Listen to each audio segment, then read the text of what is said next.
right, we'll start off with you. I feel like this play is very raw and self-referential. It's very complicated.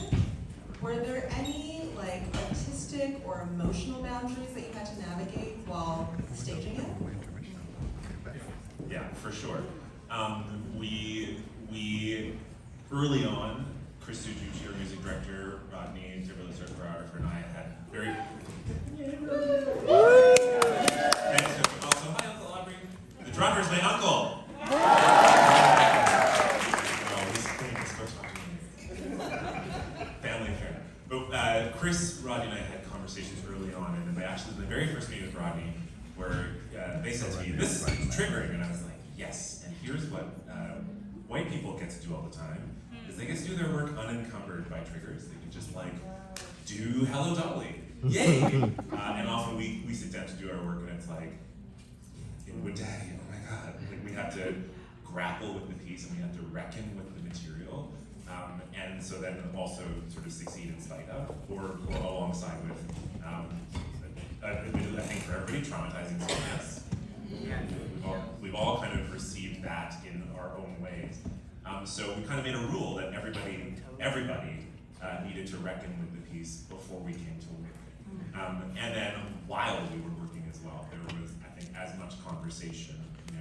It really surprised me how difficult that particular scene was, not just for Inwood Daddy and Usher, but also for the rest of the Thoughts, who are saying on loop like this mantra of like N-word, Jim Crow, be his monkey, be his N-word, like for 5 minutes straight. So that like I didn't anticipate the impact it would have on them to be just saying that. And of course, okay, the German word for rehearsal, anybody? Probe, which means try. The French word for rehearsal? Répétition, which means to repeat. So we repeat, we try. Which means to repeat and we try. So they had to repeat and repeat and repeat and repeat for hours. We were working, I think, for 6 hours on that one number. And so having to reckon with the piece was massive. Yeah, I definitely felt that even just listening to the like, hell is real. Woo!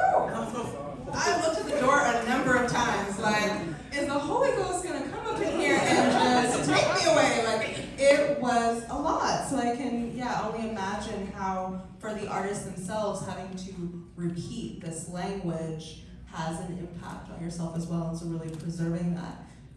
For our audience members, that experience of, were there any things that you saw on stage that you were like, oh, I can't believe we're grappling with this on stage? Absolutely.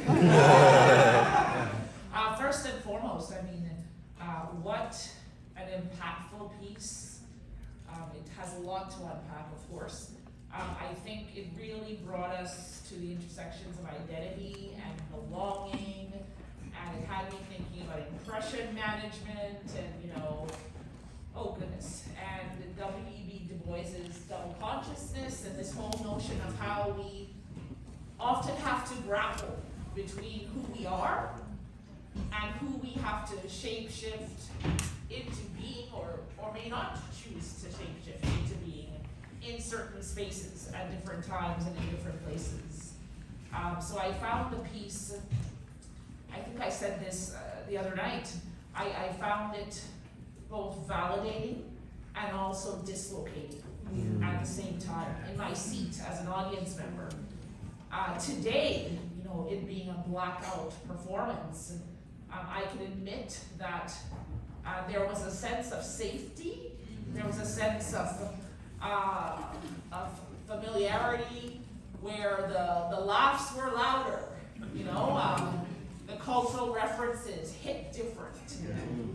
Whereas, in other screenings or in other showings, I found myself looking to see how our allies were taking it in. Who's laughing? When are they laughing? What word are they laughing? What scene are they laughing at? Did you get what it actually means, or just laughing to laugh? Yeah.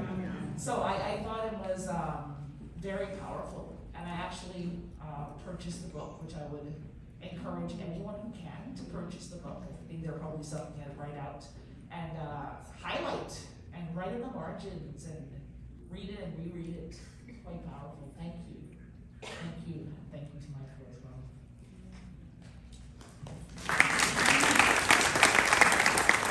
For me, sometimes I don't realize when I show up to events like this, I'm like fun kiki, like yeah, girl. But I didn't realize I'm sitting back there, and I didn't realize when I'm in these spaces how people come relate to me. I just had a trans man come over and was like, "Oh, I wish my mom seen this," because it's so frustrating to put into words and to articulate how I'm feeling. But this got it, and I feel safe enough to just walk right over to me. And so thank you for having me here. Sometimes I just don't realize the power in listening and in owning space, because I own it. I live for it. I'm confident, and I always want people to come up and welcome that type of conversation with me. So that's what I got from the play, especially. And also, there's another thing. It's so funny. We are, as a Black people, we're so strong. Like, we laugh at our traumas, and like that's because what else is there to do? Like, I'm not trying to ball. Like, it just happened too many times. So it was like, okay, we learned to maneuver, laugh about it. So it was really, that was the spiritualness about that all of us we knew we were all together and we could just laugh at it. Also, I learned from it, so like I'm gonna walk away being more open and having this conversation with people.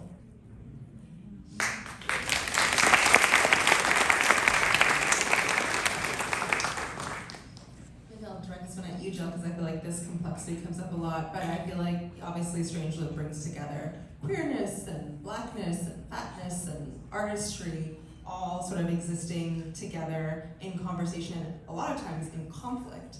And I feel like as a public figure, you also have to occupy these different spaces and have people perceive you differently. And how do you sort of navigate having to show up into that perception and also not flatten different parts of your identity depending on what the situation or room calls for? And Ray, I'm sure you also can speak to this. Of course, I think my first.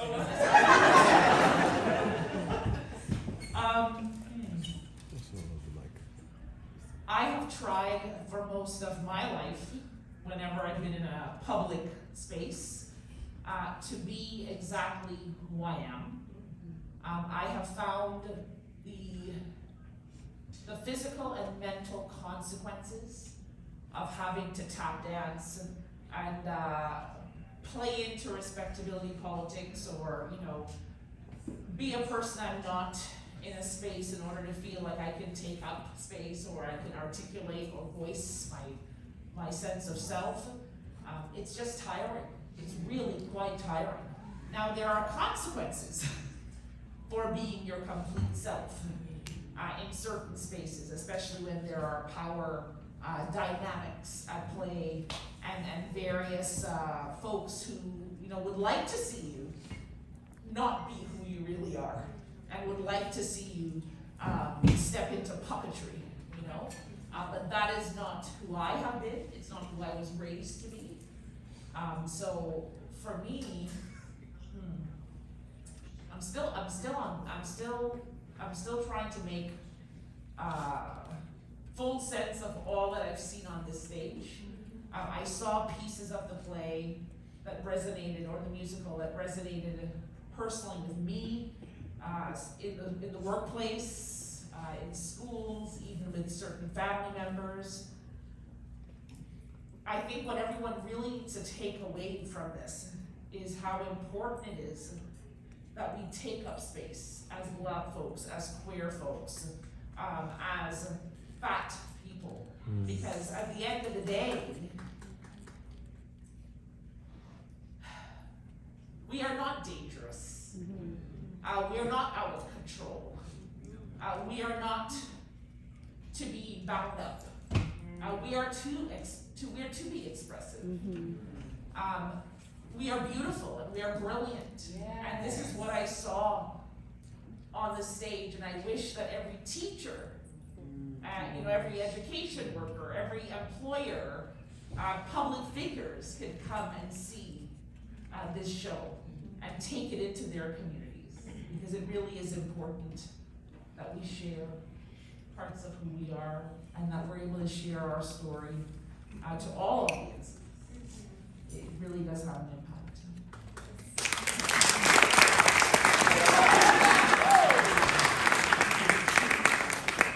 Amazing.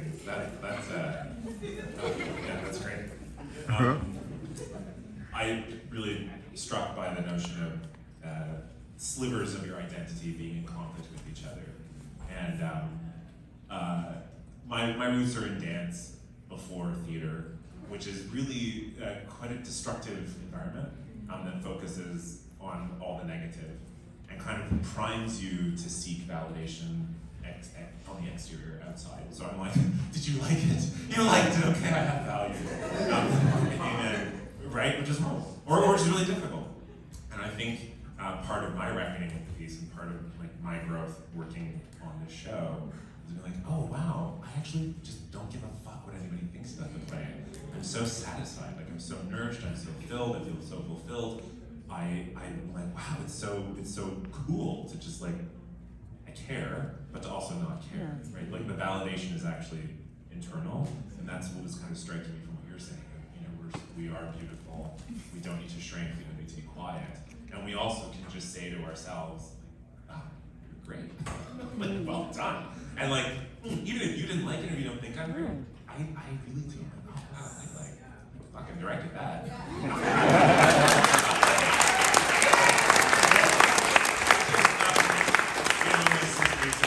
Gotcha. And I think my two founders can be like, yeah, that's not him. Like I'm not the person to be like, look at me, I'm great. Usually really the opposite, but I actually feel just, and I think the show, that's kind of what Usher's going through too, is, you know, we don't know what tomorrow is for Usher. Like, does he repeat what happened today? Does he write his play? I mean, we kind of know because Michael Jackson wrote the play, but, you know, there is sort of a double ending that doesn't really go anywhere necessarily, but his life continues. He does, however, face himself. He does actually look in the mirror. My friend Matthew commented, the dramaturgy of the mirrors. If you notice, he didn't see himself in the mirror the entire show. There were a couple of times where he came really close, but he never saw himself in the mirror until the very end, where he had to just stand there and speak to himself. Those powerful affirmations in the mirror to himself. Oh, I'm good enough. I'm great. I love it. I definitely feel like, the ethos of like not giving a fuck is very present in the play itself, right? And all the songs and the language, and I can feel like Michael R. Jackson, in writing it over many years, you know, this is not your typical play. This is also a Pulitzer Prize-winning play. So the fact that it is so self-referential and unapologetic, and it, you know, won the Pulitzer, I think is really an affirmation of him writing that story in such a way that's like, yeah, this is it, guys. This is the experience. Okay, so pivoting a bit to the anti-blackness. That grinder scene.